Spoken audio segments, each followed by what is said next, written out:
Assalamualaikum warahmatullahi wabarakatuh.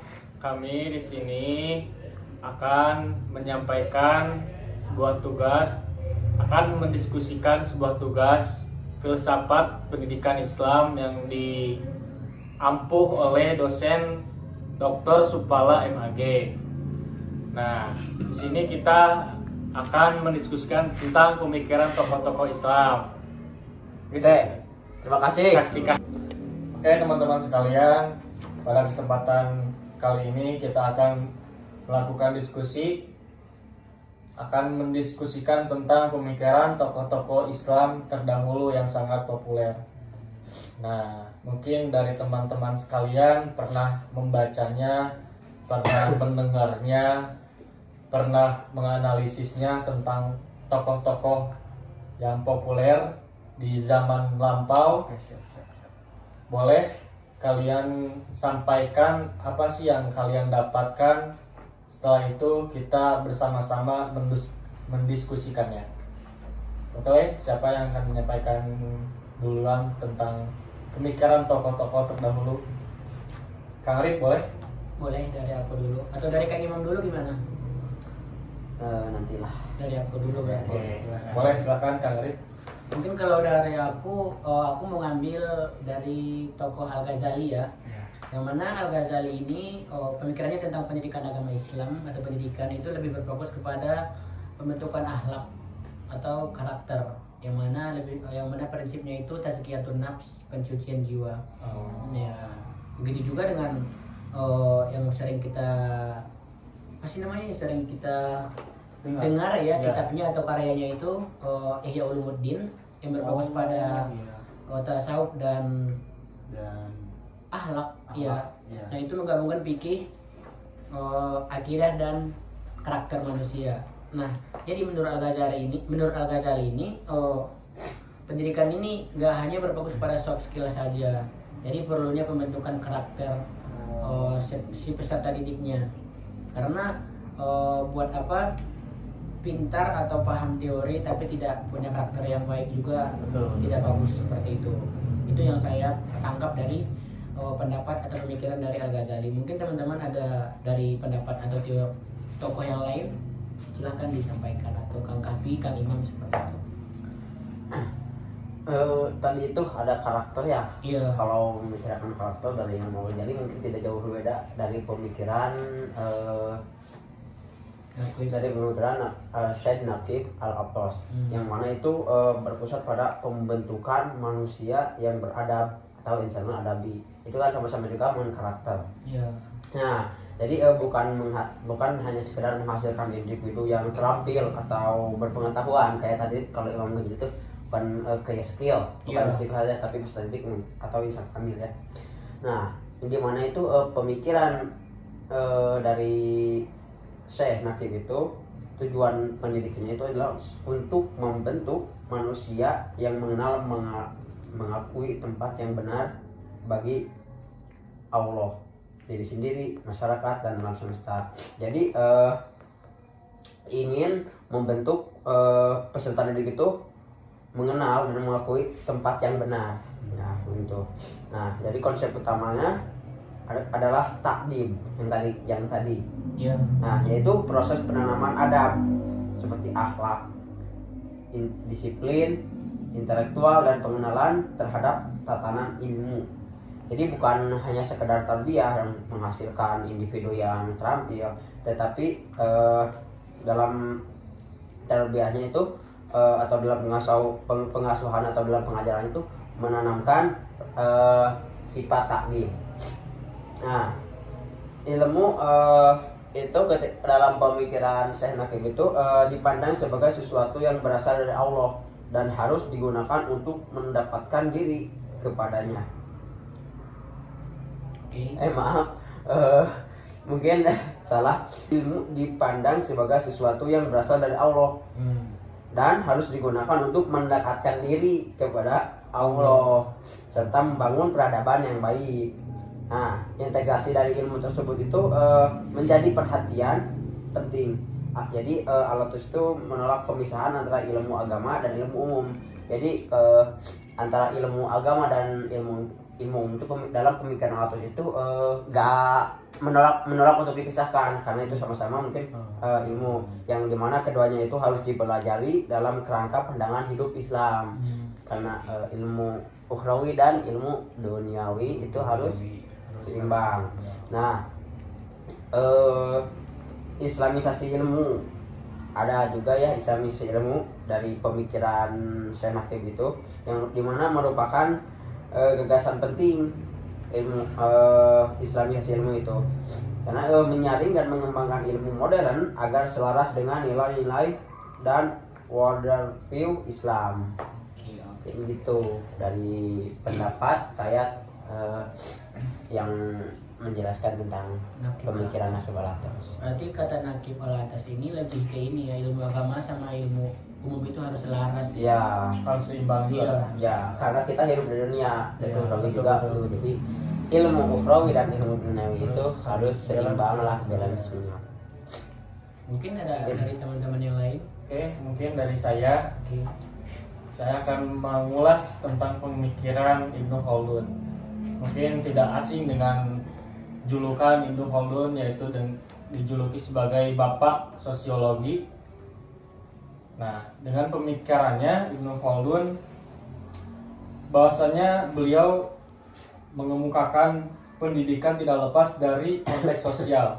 Kenapa? Karena perkembangan ilmu pengetahuan berjalan seiring dengan kemajuan peradaban. Semakin maju suatu masyarakat, semakin berkembang pula ilmunya. Nah, semakin maju dunia digital, dunia teknologi sekarang, maka semakin maju pula ilmu yang terdapat pada diri kita. Betul. Nah, Ibnu Khaldun ini membagi dua kategori dalam bidang ilmu. Yang pertama ada al-ulum al-naqliyah, ilmu nakli seperti wahyu, tafsir, hadis, serta ilmu kalam yang dimana langsung bersumber pada wahyu. Yang kedua ilmu akliyah itu ilmu pemikiran yang dimana ilmu ini ya diperoleh dari akal manusia, kayak ilmu matematika, astronomi, kemudian logika, fisika, dan lainnya. Nah, terus Ibnu Khaldun juga menekankan bahwa pengajaran ilmu harus dilakukan secara berjenjang, dimulai dari pokok-pokok masalah secara global dan sederhana, lalu berangsur menuju perincian dan kedalaman. Yang mengkritik keras metode mengajar yang langsung menyodorkan buku besar dan rumit kepada pemula karena hanya akan membingungkan dan mematikan minat belajar. Nah, Ibnu Khaldun ini sangat sangat tidak mau untuk mengajar langsung menyodorkan buku kayak nih Kapi belajar, ini bukunya. Ibnu Khaldun tidak seperti itu. Nah, melainkan Ibnu Khaldun berpendapat bahwa pengajaran harus dilakukan secara bertahap, berjenjang. Kayak kita mau belajar Al-Quran, tidak langsung belajar Al-Quran, baca Alif Lam Mim, misalkan baca surat apa yang panjang, Al-Baqarah. Nah, bagi pemula itu sangat mustahil, mungkin susah bagi pemula. Nah, apa yang harus dilakukan yaitu dengan bertahap atau berjenjang yang dilakukan dan disampaikan oleh Ibnu Khaldun tadi. Seperti kita melatih siswa belajar Al-Quran dengan cara memulainya dengan huruf-huruf hijaiyah, seperti membaca Iqra, kemudian mengajarkan panjang pendek, tajwidnya harus benar. Nah, setelah Iqra beres, boleh tuh langsung memulai dengan membaca Al-Quran, surat-surat panjangnya. Mungkin yang saya tanggap seperti itu dari pemikiran Ibnu Khaldun. Dari teman-teman mungkin akan ada tanggapan atau apa yang ingin ditanyakan boleh. Oh, jadi pemikiran siapa tadi tuh? Ibnu Khaldun. Ah, Mana aja dengerin. Nih, sana. Jadi Oh, pemikiran iya. Ibnu Khaldun itu ilmu itu harus dipastikan untuk orang yang sesuai jenjangnya. Ya. Oh, gitu ya. Jadi tidak sembarangan mengasih ilmu untuk siapa saja, tapi harus untuk sesuai umur lah. Kayak SD, SMP. Kayak merokok dilarang untuk Untuk proses lah. Untuk proses. Nah, aku juga dapat pemikiran pendidikan dari tokoh yang bernama Muhammad Abdul. Jika kita membicarakan tokoh, maka terlepas dari biografi. Iya. Nah, aku mau menyampaikan biografi singkat dari Muhammad Abdul tersebut. Beliau itu kelahiran dari kota Mesir, tepatnya pada tahun 1849, lahir di desa Subrakit, provinsi Al-Buhairah, Mesir. Berasal dari keluarga petani yang taat beragama. Ya.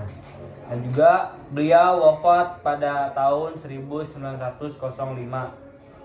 Wafat di Iskandaria atau Alexandria pada usia 56 tahun, meninggalkan warisan pemikiran-pemikiran yang mempengaruhi dunia. Nah, beliau berspekulasi atau berpandangan kepada pendidikan, yaitu yang pertama mengintegrasikan ilmu agama dengan ilmu sains yang modern. Tadi sempat disinggung bahwa ilmu agama itu tak hanya berfokus pada ilmu agama saja, tapi harus mengkolaborasikan atau menyatukan antara ilmu agama dengan ilmu umum kayak matematika yang tadi disebutkan ataupun yang lainnya. Nah, yang kedua, beliau berpendapat atau menekankan bahwa Islam adalah agama yang sangat menghargai rasionalitas. Akal yang tadi disebutkan atau dijelaskan oleh Aldi juga digunakan untuk memahami wahyu yang diturunkan kepada Nabi. Nah, bukan untuk menentangnya, tapi memahaminya seperti itu. Pembaharuan pendidikan harus melatih murid juga untuk berpikir kritis atau kita sebut ya sering belajar di kelas, yaitu deep learning lah ya, berpikir kritis. Bukan sekedar menghafal tanpa juga memahami materi-materi yang disampaikan seperti itu. Oke, jadi dari hasil diskusi kita ya, kan ada 3 tokoh tadi ya, ada 3 pemikir. Mungkin kalau dari yang saya tanggapin ya, dari yang saya tangkap mungkin tadi dari Al-Ghazali itu lebih berfokus kepada pembentukan akhlak ya, karakter. Begitu juga dengan tadi Taklif ya, dengan Nakib Al-Atas ya. Dan tadi dari Kang Aldi itu membahas tentang ini Ibnu Khaldun ya, Ibnu Khaldun yang pembelajaran itu membutuhkan proses ya, sederhananya seperti itu yang saya tangkap ya. Begitu juga dengan Kang Kahfi tadi, ilmu umum dan ilmu agama itu harus digabungkan, harus seimbang seperti itu ya. Mungkin kalau ada teman-teman ada yang punya tanggapan lain atau memahami diskusi kita itu dengan hal yang berbeda, bisa disampaikan juga. Tapi kalau dari aku sih seperti itu. Gimana dari Kang Imam atau Kang Aldi, Kang Kahfi juga boleh. Atau mau dicukupkan saja diskusi kita? Boleh kita cukupkan saja karena mungkin kita juga udah berdiskusi ya, mungkin sekian diskusi kali ini kita cukupkan. Mari kita tutup dengan membaca Alhamdulillahirrabbilalamin. Doa kafatul majlis. Subhanallah wa bihamdihi, asyhadu an la ilaha illa anta, astaghfiruka wa atubu ilaik. Assalamualaikum warahmatullahi wabarakatuh.